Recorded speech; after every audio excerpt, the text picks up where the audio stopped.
Dieu vous bénisse tous. Que Dieu bénisse l'assemblée de Bloomington.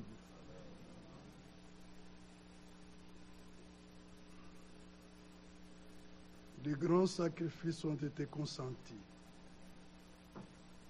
pour que ces réunions puissent se passer dans de bonnes conditions.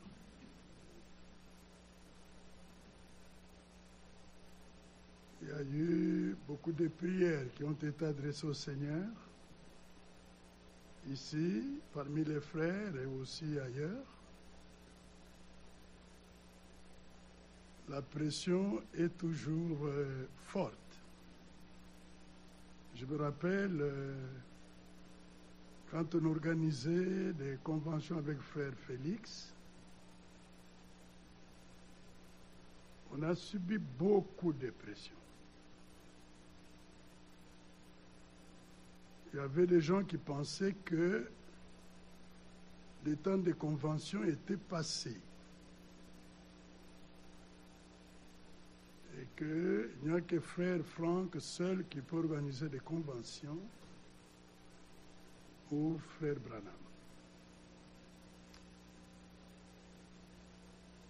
Mais la vérité doit rester constante. Amen. Parce que Dieu ne change pas, sa parole ne change pas non plus.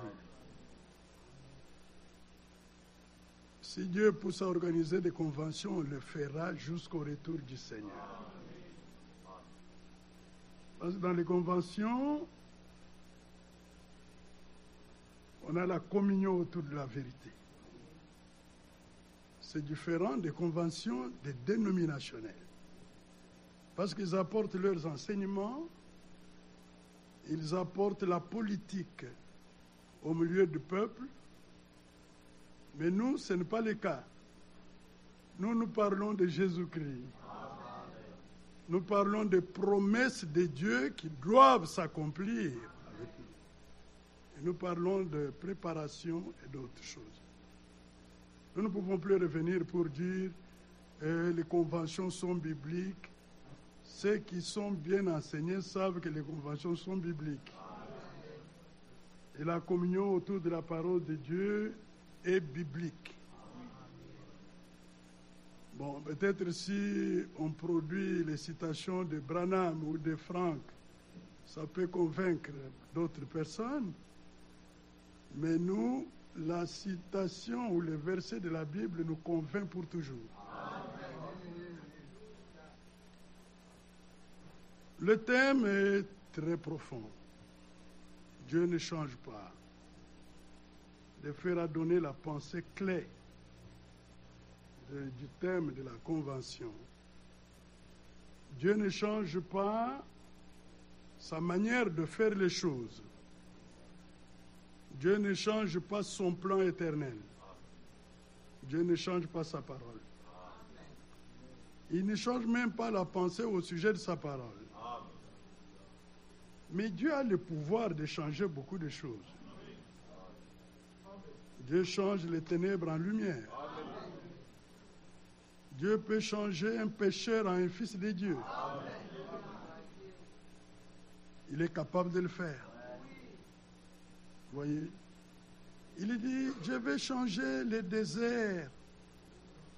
désert à une verger. Dieu est capable de le faire et il le fait.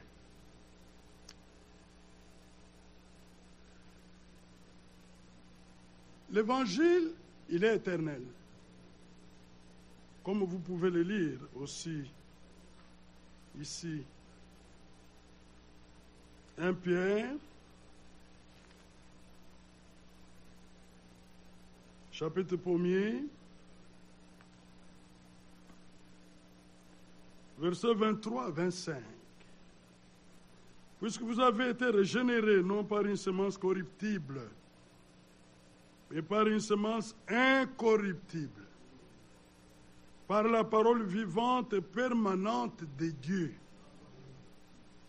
Car toute chair est comme l'herbe, et toute sa gloire comme la fleur de l'herbe. L'herbe sèche, la fleur tombe, mais la parole du Seigneur demeure éternellement. Amen. Et cette parole est celle qui vous a été annoncée par l'Évangile. La parole de Dieu est une sémence de la vie éternelle. Ça ne peut pas changer. Le frère a utilisé le mot original. Ce qui est réellement sorti de la bouche de Dieu. Ce qui n'a pas subi la modification quelconque. Parce que quand Dieu parle, il agit, il transforme, mais Satan utilise les mensonges pour déformer la vérité. Et c'est par ce moyen qu'il donne la mort aux hommes. Mais ceux qui sont des dieux, ne croiront que ce qui est sorti de la bouche de Dieu. Nous ne croyons pas comme a dit Branham. Nous ne croyons pas comme a dit Franck. Nous croyons comme disent les Écritures. Même ce que Franck a dit, même ce que Branham a dit, nous remenons tout aux Écritures. Ce qui n'est pas dans les Écritures ne nous concerne pas. On peut même le dire avec menace, les menaces ne nous font rien. Parce que Jésus a dit, si quelqu'un a soif, qu'il vienne à moi et qu'il boive. Celui qui croit en moi, comme dit l'Écriture, des fleuves d'eau vive couleront de son sein. C'est là où nous sommes. Parfois, on fait trembler les gens quand on cite Branham. On fait trembler les gens quand on cite Franck. Laissez-les tranquilles. Ils ont servi le Seigneur fidèlement. Ils attendent leur couronnement. Mais nous devons croire comme disent les Écritures. Regardez ce que nous avons lu.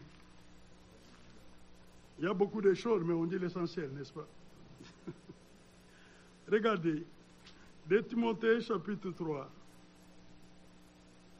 Les conditions du temps de la fin sont décrites clairement dans ce chapitre. J'attire votre attention sur le verset 8. De même que Jannes et Jambres s'opposèrent à Moïse, de même ces hommes s'opposent à la vérité, étant corrompus d'entendement et réprouvés en ce qui concerne la foi. C'est que nous sommes dans un temps où les hommes s'opposent à la vérité. La vérité est claire, elle est bien proclamée, elle a des fondements des Écritures, il y a des hommes qui s'y opposent. Maintenant, il est montré ce qui va leur arriver. Au verset 9, mais ils ne feront pas de plus grands progrès, car leur folie sera manifestée pour tous, comme le fut celle de ces deux hommes. Tous ceux qui perturbent, qui renversent, qui tordent le sens de la vérité, ils ne feront pas de progrès. Dieu leur fera obstacle, d'une manière ou d'une autre. Même si au début ça paraît marcher, le temps viendra où tout le monde constatera que ça ne marche pas. Parce qu'il a été dit dans Zacharie, qui es-tu grande montagne devant Zorobabel? Tu seras aplani. Oui. Tout obstacle à l'achèvement de l'œuvre de Dieu sera aplani. Même si c'est un obstacle humain, Dieu va l'écarter.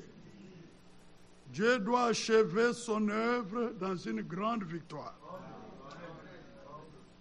Gloire à Dieu. Je voulais peut-être brièvement parler de l'achèvement, parler de la distribution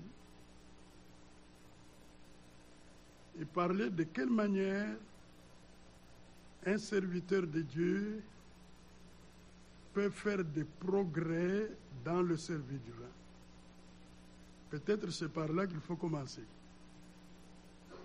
Regardez ici.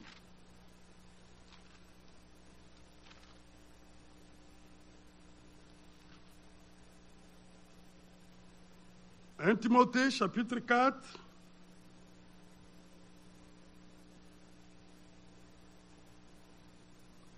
Le frère a déjà dit cette pensée profonde, nous y revenons.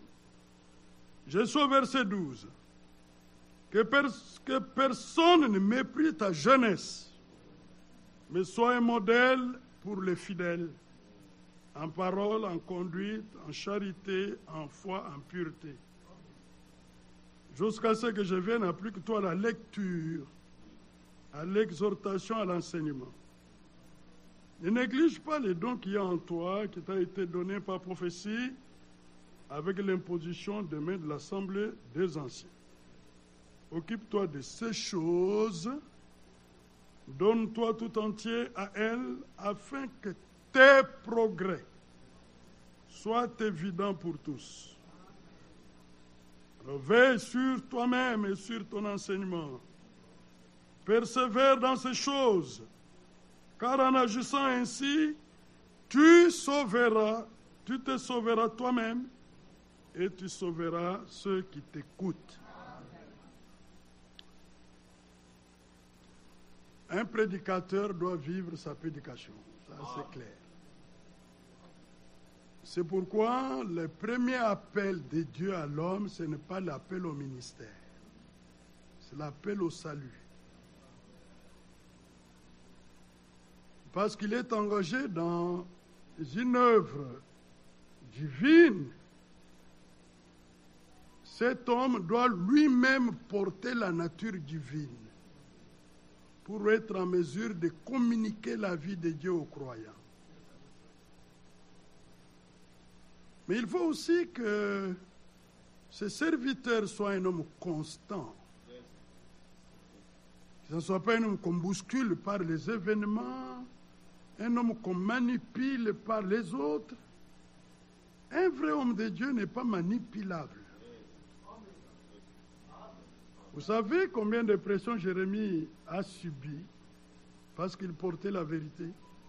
Et tous les prophètes, nous venons de lire avec Paul, des souffrances, des persécutions, des calomnies, des injures, des malédictions, tout est tombé sur lui parce qu'il portait les contenus divins en lui.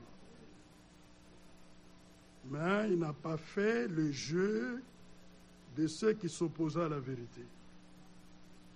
Il dit même que nous n'avons pas cherché à plaire aux hommes. Parce qu'il y a des gens, parce qu'ils veulent avoir la chair, faire des compromis. Parce qu'ils sont poussés à toujours être à la chair, toujours être à la chair. Même quand Satan lui propose la chair, il saute dessus. Un vrai homme de Dieu n'est pas comme ça. Un vrai homme de Dieu a le discernement des choses les meilleures. La leçon, je l'ai apprise de Josué. Josué a commis une bêtise dans la marche de l'œuvre de Dieu. Il n'a pas su exercer le discernement lorsqu'il en fallait dans la marche du peuple d'Israël. Très bizarre. Le Seigneur lui a dit, je serai avec toi. C'est par toi que le peuple possédera le pays promis. Mais dans Josué 9,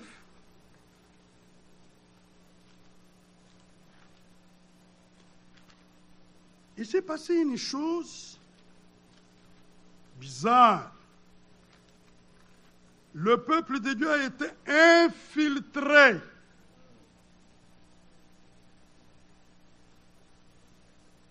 Et ils ont utilisé la ruse pour être acceptés parmi le peuple. Ils ont changé le langage. Ils ont caché ce qu'ils étaient. Ils ont présenté autre chose. Josué 9, on va sauter de verset pour gagner du temps. Verset 3. Les habitants de Gabaon, de leur côté, lorsqu'ils apprirent de quelle manière Josué avait traité Jéricho et Haï, eurent recours à la ruse et se mirent en route avec des provisions de voyage. Ils prirent de vieux sacs pour leurs ânes et de vieilles outres à vin déchirées et recousues. Voilà l'apparence qu'ils ont montrée pour convaincre Josué et les anciens d'Israël qu'ils venaient d'un territoire lointain, afin qu'ils ne puissent pas subir la sévérité de la colère de Dieu. Ils portaient à leurs pieds de vieux souliers. Vous voyez à quoi ils se sont identifiés pour paraître ceux qui n'étaient pas. Et sur eux de vieux vêtements. Et tout le pain qu'ils avaient pour nourriture était sec et en miettes. Et ils allèrent auprès de Josué au camp de Gilgal et lui dirent, ainsi qu'à tous ceux d'Israël. Le message a atteint tous les enfants d'Israël. Nous venons d'un pays éloigné et maintenant faites alliance avec nous. Les hommes d'Israël ont trouvé quand même cela suspect. Parce qu'au verset 7, il dit, les hommes d'Israël répondirent à ces Éviens, peut-être que vous habitez au milieu de nous, et comment ferions-nous alliance avec vous? Ils dirent à Josué, nous sommes tes serviteurs, les Gabaonites. Nous sommes tes serviteurs. Et Josué leur dit, qui êtes-vous? Et d'où venez-vous? Ils vont utiliser le mensonge cru au verset 9. Mais ce qui est douloureux, c'est le verset 14. Les hommes d'Israël prirent de leurs provisions et ne consultèrent point l'Éternel. Verset 15, Josué était dedans. Josué fit la paix avec eux et conclut une alliance par laquelle il devait leur laisser la vie. Et les chefs de l'assemblée le leur jurèrent. La chose était scellée. Ils sont tombés dans le pied de la ruse des Gabaonites. Et ceci est arrivé au temps de la faim pour Israël dans le désert. Satan utilise les mêmes méthodes pour infiltrer l'œuvre de Dieu. Il faut des hommes qui ont le discernement. Amen. Parce que si vous exercez le discernement, vous saurez ce qui est vrai et ce qui est faux. Mais si Dieu est derrière le discernement, Dieu vous déterminera à ne prendre que ce qui est vrai. Ils n'ont pas consulté le Seigneur. Ils sont tombés dans le piège. 3 jours après, 3 jours seulement après, 3 jours après, verset 16, 3 jours après la conclusion de cette alliance, les enfants d'Israël apprirent qu'ils étaient leurs voisins et qu'ils habitaient au milieu d'eux. Vous savez ce que ça provoquait? Des murmures de la part du peuple. Vous pouvez lire le verset 18. Comment des conducteurs peuvent manquer le discernement et entraîner le peuple dans une alliance contre nature? Que quelqu'un vienne au nom de Branham, au nom de Franck, au nom de Paul, Nous avons l'original qui détecte les faux. C'est l'Écriture. Restez là, l'Écriture. Comme ça ne peut pas changer, personne ne peut renverser les fondements des Écritures. Personne ne peut le faire. Restons là. Même si 90% de personnes suivent une voie, mais il n'y a que 10% qui restent sur le fondement original. Et restez sur le fondement original. Dieu n'est pas le Dieu des multitudes. Dieu est le Dieu de sa parole. Et Dieu honore ceux qui croient.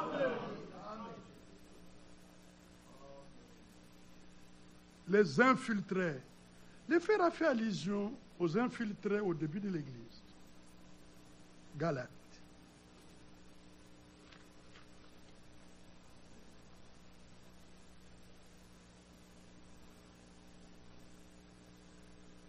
Verset 3, chapitre 2, verset 3.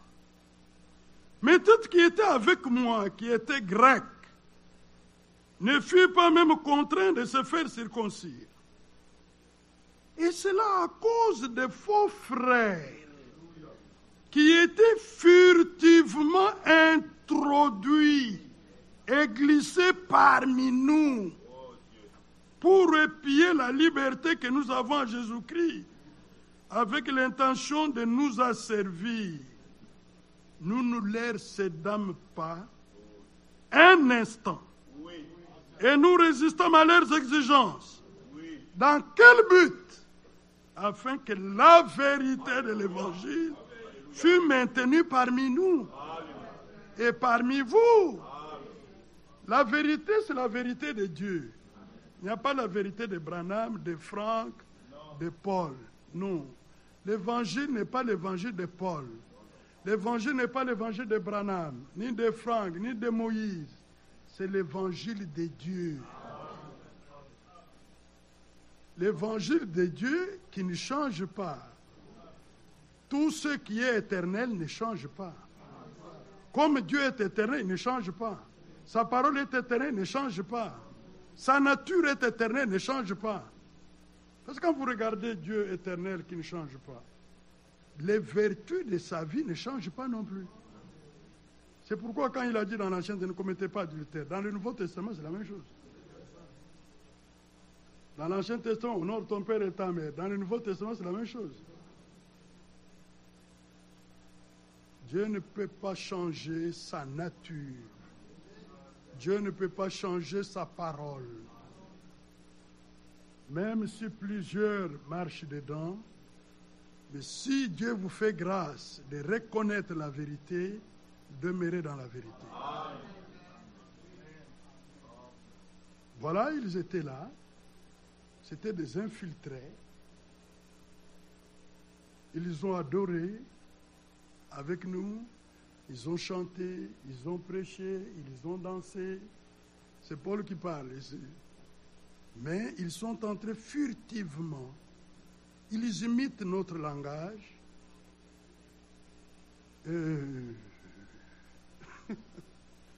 Mais il a fallu qu'un événement arrive pour reconnaître ce qui arrive. On m'a envoyé une petite vidéo. Vous savez, il y a beaucoup de choses à dire. Même les 3 jours ici, c'est peu. C'est peu. Cette vidéo, elle est simple. Un monsieur avait une tasse de café pleine. Quelqu'un est venu le bousculer. Les trop pleins, c'est de verser. Maintenant, il donne la leçon. Et pourquoi c'est de verser? Mais c'était trop plein. Quand les obstacles arrivent, il y a des persécutions, il y a des difficultés. Vous ne saurez manifester que ce qui est plein en vous. Celui qui est rempli de la vie de Dieu manifestera la vie de Dieu. Même s'il est maudit, même s'il est haï, même s'il est persécuté, comme la vengeance n'est pas en lui, la vengeance ne sortira pas. Comme les injures ne sont pas en lui, ils ne sortiront pas. Alors comme ce sont les bénédictions qui sont en lui, il bénira toujours. Loué soit le Seigneur. C'est très important. Il faut que quelque chose arrive pour révéler la nature de plusieurs. Quand Frère Franck était vivant, on ne pouvait pas se représenter combien de multitudes étaient animées d'un esprit de fanatisme. Je suis arrivé à Krefeld plusieurs fois. J'ai rencontré Frère Franck dans son bureau plusieurs fois. J'ai mangé avec Frère Franck. On a parlé avec Franck. Il a prié pour moi plusieurs fois. Mais ma relation avec Franck était de parole à parole, d'esprit à esprit. Je n'ai jamais été fanatique de Frère Franck. Et je vous dis la vérité, Dieu est témoin, je priais toujours pour Frère Franck. Moi, quand je priais pour Frère Franck. Et le Frère Franck est mort, mais je ne croyais pas que Franck resterait parmi les vivants en Christ. Je n'avais pas ça en Christ. Je ne prenais pas le Matthieu 45, 24, 46. C'est ça, non? Ça ne venait pas en moi comme si c'était un absolu qui doit arriver. Ça, je vous dis la vérité. Je loue Dieu parce que Dieu avait compté Franck parmi les morts en Christ. Il a fallu que le frère Franck parte pour qu'on voie que, il y en a qui ont tenu parce qu'il était accroché à Franck. Dieu a bien fait. Maintenant, c'est clair. Nous pouvons reconnaître les fanatiques de Franck, comme nous avons vu les fanatiques de Branham. Mais un esprit de fanatisme, le frère Franck lui-même, des choses, ce qu'il a écrit, ce qu'il a prêché, même les vidéos, il parle de ça. Quand un homme de Dieu qui a l'influence parle, les hommes s'arrêtent. Ils s'arrêtent à lui. C'est arrivé avec tous les hommes de Dieu.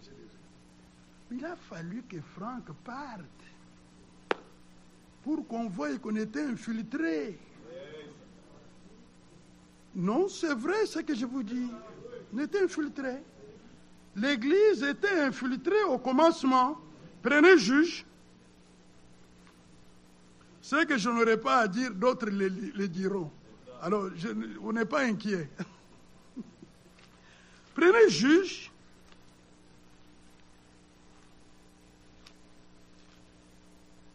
Vous êtes un juge? Versets 3 à 4. Bien-aimés, comme j'ai désiré vivement vous écrire aussi de notre salut commun, je me suis senti Jude. J'ai dit quoi? Ah, c'est Jude. C'est la vieillesse. Bien-aimés, Jude 3 à 4. Bien-aimés, comme j'ai désiré vivement vous écrire au sujet de notre salut commun, je me suis senti obligé de le faire afin de vous exhorter à combattre pour la foi qui a été transmise au sein une fois pour toutes. Écoutez-moi bien, cette foi a un fondement. Le fondement, c'est Jésus-Christ. C'est lui le fondement. Il est digne de louange et d'honneur. N'élevez pas Moïse. N'élevez pas Didier. N'élevez pas Franck, Branham, Paul, Moïse. Ce sont des serviteurs par les moyens desquels vous avez cru. Attachez-vous au Seigneur Jésus.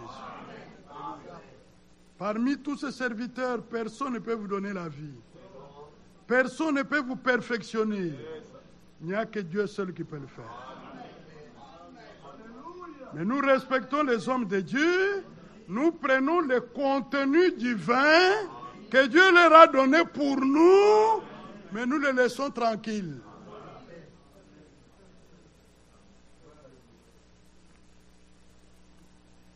Verset 4.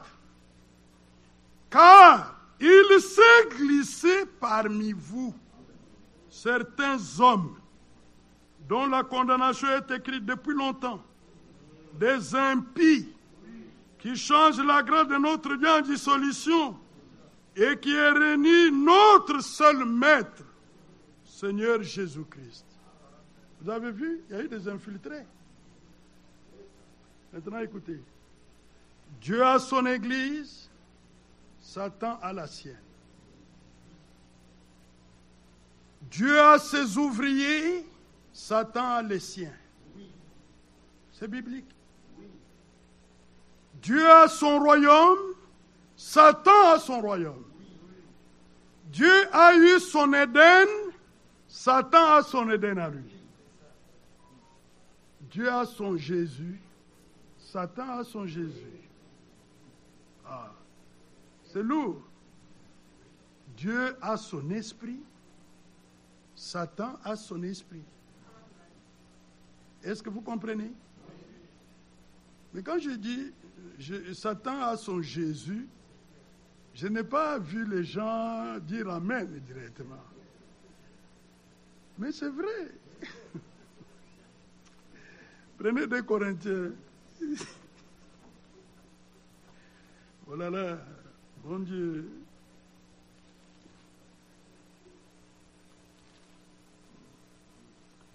« 2 Corinthiens 11, verset 4. Car si quelqu'un vient vous prêcher un autre Jésus que celui que nous avons prêché, et si vous recevez un autre esprit que celui que vous avez reçu, ou un autre évangile que celui que vous avez embrassé, Corinthiens, vous le supportez fort bien. Vous, Corinthiens. Non, Bloomington n'est pas Corinthien. Alors, verset 13. Ces hommes-là qui prêchent notre Jésus, qui amènent notre esprit, ces hommes-là sont des faux apôtres, des ouvriers trompeurs, déguisés en apôtres de Christ. Et cela n'est pas étonnant, puisque Satan lui-même se déguise en ange de lumière. Il n'est donc pas étrange que ces ministres aussi se déguisent en ministres de justice. Leur fin sera selon leurs œuvres. Les Branhamites ont attaché le peuple à Branham. Au lieu de prendre les contenus du vin qui était en Branham, qui attachaient les rachetés à Christ. Les franquistes font la même chose. Ils attachent des églises à Franck, au lieu de prendre les contenus que Dieu avait placés en lui, qui attachait le peuple à Christ. Là, avant sa mort, il a écrit ça clairement. Prenez ce qu'il a écrit là, vous trouverez ce qu'on dit ici. Tout son souci était d'attacher le peuple à Dieu. Lier le peuple à Dieu. Mais le souci du Satan, c'est lier le peuple aux hommes. Mais les hommes passent. Il n'y a que Dieu qui ne passe pas. Moïse est mort, Dieu a continué l'œuvre. Branham est mort, Dieu a continué l'œuvre. Franck est mort, Dieu continuera l'œuvre. Parce que Dieu ne se donnera le repos tant que l'Église ne sera pleinement restaurée. Ce n'est pas possible. Comment vous pouvez penser que comme Franck est mort, l'œuvre de Dieu s'est arrêtée et les ouvriers de Dieu doivent se taire? Arrêtez de penser comme ça. Comment vous pouvez penser comme ça? Ésaïe 62 dit quoi? Ésaïe 62.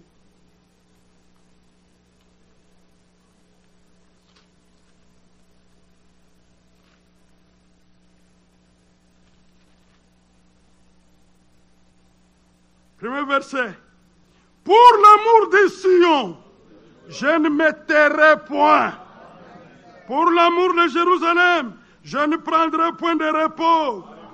Jusqu'à ce que son salut paraisse comme l'aurore et sa délivrance comme un flambeau qui s'allume. Loué soit le Seigneur. Mais sur le mur de Jérusalem, qui est là? Verset 6. Sur tes murs, Jérusalem, je plaçais des gardes au pluriel. Et tant que Dieu ne s'est pas tué, tant que Dieu ne s'est pas donné de repos, les gardes sur les murs de Jérusalem ne se tairont jamais et ne se donneront pas du repos. Verset 6. Sur tes murs, Jérusalem, j'ai placé des gardes. Ils ne se tairont ni jour ni nuit. Vous qui la rappelez au souvenir de l'Éternel, point de repos pour vous. Et ne lui laissez aucune relâche jusqu'à ce qu'il rétablisse Jérusalem et la rende glorieuse sur la terre. Ce qu'il a promis à Israël, il doit le faire avec l'Église. Il doit le faire avec l'Église. Il a placé dans l'Église les ministères qui doivent travailler jusqu'à ce que l'Église atteigne la stature parfaite de Christ. Les vrais ministres ne se tairont pas. Ils continueront à proclamer les promesses de Dieu. Ils continueront à parler au peuple de la bonté, l'amour de Dieu. Ils continueront à parler au peuple qu'il faut s'attacher à Dieu, à sa parole, à sa vie. Loué soit le Seigneur.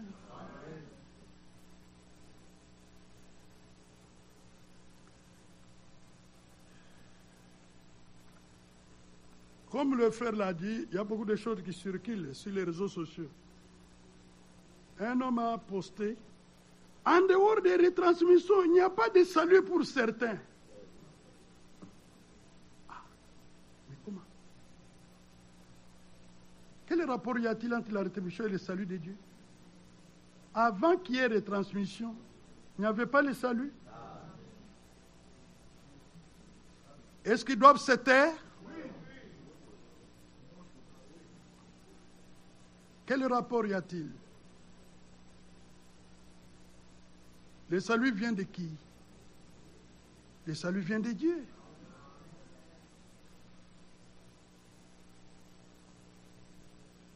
Est-ce qu'on doit se taire?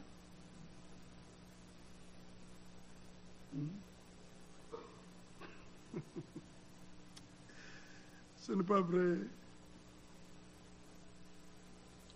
Dans Matthieu 24, 45, il n'y a pas seulement le serviteur fidèle. Non. Il y a d'autres compagnons. Parce que c'est un travail de distribution. Comment vous allez le faire seul?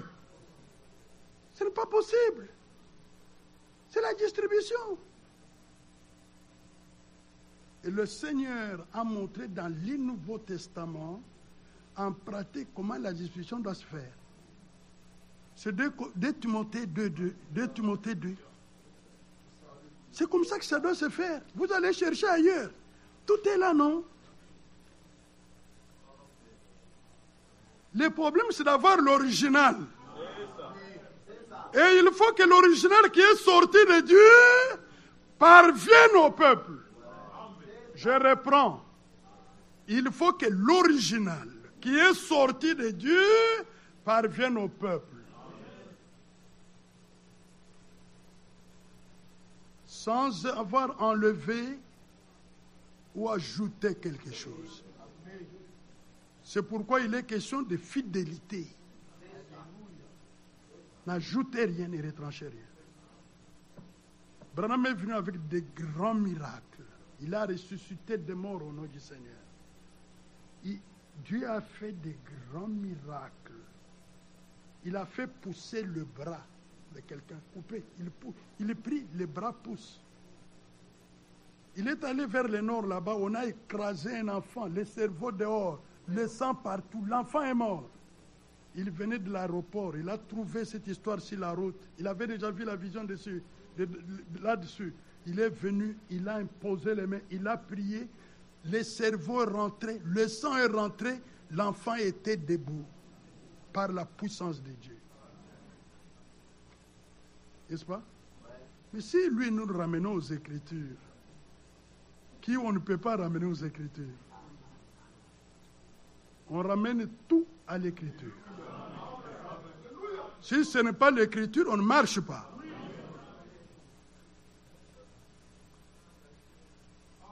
Premier verset. Toi donc, mon enfant, fortifie-toi dans la grâce qu'il y a en Jésus-Christ. Et ce que tu as entendu de moi, en présence de beaucoup de témoins, c'était quoi qu'il avait entendu? Est-ce que les nouvelles de la famille de Paul? Ils ont entendu ce que Dieu lui avait révélé. Et ce que Dieu lui avait révélé, la Bible dit, toute écriture est inspirée de Dieu. Parce que les choses que tu as apprises, ce sont des choses qui sont dans les Écritures. Attache-toi aux Écritures. Confie-les à des hommes fidèles, qui soient capables de l'enseigner aux autres. Vous voyez, la distribution, j'ai beaucoup aimé Frère Franck. Parce que lui, il ne tord pas la réalité à cause de lui. Non. Lui-même dit, lui-même l'a dit. Les premières personnes qui doivent recevoir la nourriture qui a été emmagasinée, ce sont les ministres dans la parole. Les ministres de la parole, j'ai ça avec moi. Vous pouvez l'entendre. C'est à eux qu'on donne. Et il insiste, c'est à eux. Vous allez voir pourquoi. C'est à eux. Quand vous les donnez, ils vont aller partout pour apporter le même contenu. Il faut mettre le peuple en contact avec l'ainsi dit le Seigneur. Quand ils seront remplis de Branham, Jésus n'aura pas de place en eux. Quand ils seront remplis de Franck, Jésus n'aura pas de place. Il faut que tout soit rempli de l'ainsi dit le Seigneur. Que Christ habite en eux en abondance. C'est de ça qu'il s'agit, mes frères et sœurs. C'est de ça qu'il s'agit. D'accord. Comme je dois finir, terminons avec ça. Mais comme on est déjà là, prenez Jérémie 31.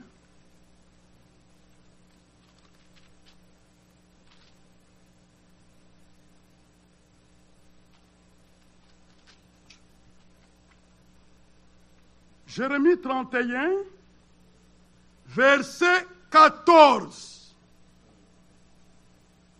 Je rassasierai de grâce l'âme des sacrificateurs au pluriel. Dites amen si chez vous comme ça. Mais qui va remplir? Ce n'est pas Jérémie. C'est Dieu le Seigneur. Je remplirai de grâce l'âme des sacrificateurs et mon peuple se rassasiera de mes biens, dit l'Éternel. Le plus grand travail que Dieu fait, c'est de remplir l'âme des sacrificateurs. Si ce n'est pas le cas, le peuple restera toujours affamé. Mais maintenant, un sacrificateur affamé ne peut pas aussi rassasier le peuple. C'est pourquoi il est dit, Timothée, suivez, prenez Timothée, 1 Timothée 4, verset 6. Il y a les serviteurs qui sont distraits.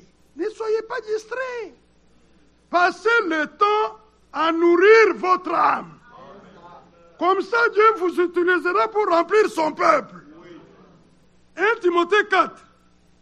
En exposant ces choses aux frères, tu seras un bon ministre de Jésus-Christ, nourri des paroles de la foi et de la bonne doctrine que tu as exactement suivies.